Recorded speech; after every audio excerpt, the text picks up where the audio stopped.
अब हम बात करते हैं बेटा कि हम कैसे एक पीरियोडिक टेबल में पोजीशन को फाइंड आउट कर सकते हैं किसी भी एलिमेंट की। To find position of elements in a table, कि अगर हम एक टेबल में कैसे एलिमेंट की पोजीशन को फाइंड आउट कर सकते हैं, ये चीज हमने पता करनी है। तो we can find out with the help of electronic configuration.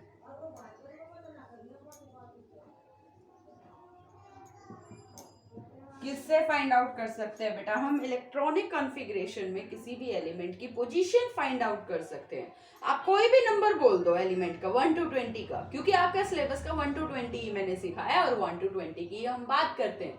मान लीजिए मैंने बात की एटॉमिक नंबर 17।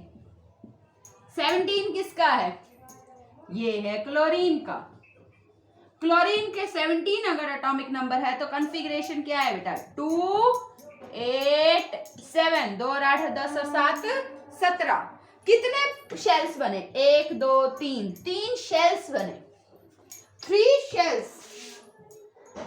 शेल्स का मतलब कितना हो गया? पीरियड 3। 3 शेल्स का मतलब पीरियड कितना हो गया? 3। अगर हम ग्रुप की बात करते हैं, कौन से ग्रुप में आता है बेटा ये? देखो, वैलेंस शेल कितना है? 7। कितना है बेटा? 7।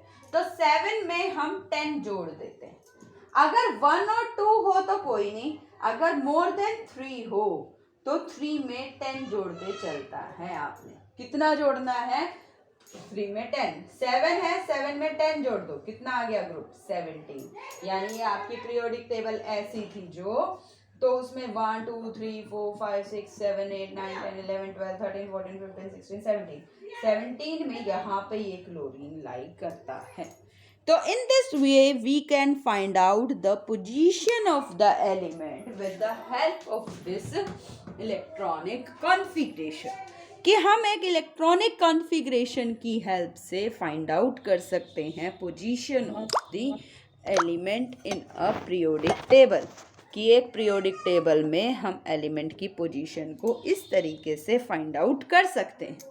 से अनदर एलिमेंट अगर हम कोई और भी ले लें, कौन सा लोगे? मैग्नीशियम ले लो। मैग्नीशियम का atomic number 12, configuration 282, number of shells. Period क्या होता है? Period is equal to number of shells. और ग्रुप्स कैसे पता करते हैं बेटा? ग्रुप्स क्या होते हैं? Valence electron plus 10 if valence electron more than 2। अगर इफ वैलेंस इलेक्ट्रॉन 1 और 2, देन ग्रुप ऑल्सो 1 और 2। वही ग्रुप हो जाएगा, वही हो जाएगा बेटा। जितने वैलेंस इलेक्ट्रॉन है उसके अकॉर्डिंग हमने लिखना है। तो बेटा कोई भी आ जाए, आपने वैलेंस इलेक्ट्रॉन को ध्यान में रखना है और उसके अकॉर्डिंग अपने पोजीशन को फाइंड आउट कर देना है। अगर मान लीजिए कोई भी ले लो आप, मैं ये जरूरी थोड़ी कह रही हूँ यही लो, मैग्नीशियम लो या क्लोरीन लो, आप कोई और एलिमेंट ले सकते हो। कोई और एलिमेंट कौन सा लोगे? एक कोई भी अपने दिमाग में लेके चलिए। मान लीजिए हमारा एलिमेंट हो गया कौन सा? बोलो। Boron, atomic number 5 2 3, configuration 2 shell है तो पीरियड कौन सा हो गया? सेकंड। और ग्रुप कौन सा हो गया? 3 + 10, क्योंकि ये 1 और 2 से ज्यादा है ना बेटा, इसीलिए। अब हम बात करते हैं, this is all about the how to find out the position of the element in a periodic table with the help of the electronic configuration. Now we are discussing the anomalous behaviour. जो वे anomalies थी ना, जो हमने किसने दी थी हमें? जो बिहेवियरल चेंज, जो मेंडलीव पीरियोडिक टेबल की जो ड्रॉबैक थी। कौन कौन सी ड्रॉबैक थी बेटा मेंडलीव पीरियोडिक टेबल की? फर्स्ट, मेंडलीव पीरियोडिक टेबल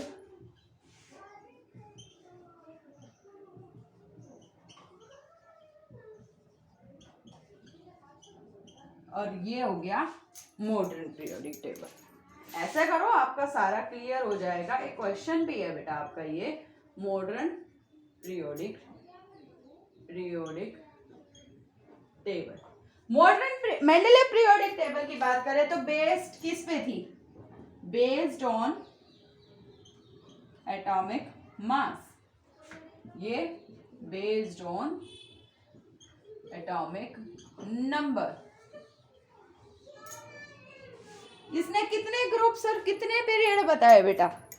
आपको पता होगा कि जो मेंडलीव था उसने अपनी पीरियोडिक टेबल में कितने ग्रुप्स और कितने पीरियड बताए? याद है आपको? थोड़ा सोचो बेटा। इसने 6 पीरियड और 8 ग्रुप्स बताए, 8 ग्रुप्स एंड 6 पीरियड। और इसने कितने बताए? 18 ग्रुप्स एंड 7 पीरियड्स। इसने divided groups into sub groups, लेकिन not divided groups into sub groups. इसने ग्रुप्स को सब ग्रुप्स में डिवाइड नहीं किया। और एटॉमिक नंबर ही लेना इसका एक्यूरेट था। और क्या था? He placed cobalt before nickel as cobalt has higher mass. But इसने कोबाल्ट को निकल से पहले ही प्लेस किया। He also placed cobalt before nickel, but property किस पर बेस्ड थी? नंबर पर। तो मास का तो कोई रोल नहीं आता, नो रोल ऑफ मास। मास का कोई रोल ही नहीं था, जिसकी वजह से इसकी प्रॉपर्टीज को इसने आइडेंटिफाई नहीं किया। इसकी ग्रुप मेंडलीव में इनर्ट गैसेस आर एब्सेंट। इसके 18 ग्रुप में है बेटा इनर्ट गैसेस आर प्रेजेंट। तो बेटा सम ऑफ दीज रिलेशन, जैसे पोजीशन ऑफ हाइड्रोजन है, इसने भी पोजीशन को ऊपर की तरफ लिख दिया। लेकिन हाँ, मेंडलीव की भी, मॉडर्न की भी बहुत सारी ड्रॉबैक्स थी बेटा। जैसे कुछ प्रॉपर्टीज की लगा लो, कुछ हाइड्रोजन हीलियम की पोजीशन की लगा लो। जैसे इसकी पोजीशन ऑफ आइसोटोप्स भी एक था ना ड्रॉबैक। आइसोटोप्स को इसने रखना था क्योंकि ये एटॉमिक मास पर बेस्ड थी, लेकिन पीरियोडिक टेबल तो नंबर पर बेस्ड है ना। मॉडर्न पीरियोडिक टेबल जब नंबर पर ही बेस्ड है तो मास का तो कोई रोल ही नहीं हुआ, और जब मास का कोई रोल नहीं हुआ तो वहां पे हमारा आइसोटोप की पोजीशन की कोई डाउट रह ही नहीं जाता। So these are the some of the points related with this table and we have to be learn it very carefully because this a very simple concept. बेटा यहाँ पे जो क्वेश्चन आता है इतना डाउटफुल या बड़ा बड़ा नहीं आता, बिल्कुल स्मॉल और सिंपल कंसेप्ट बेस्ड क्वेश्चन आ जाता है।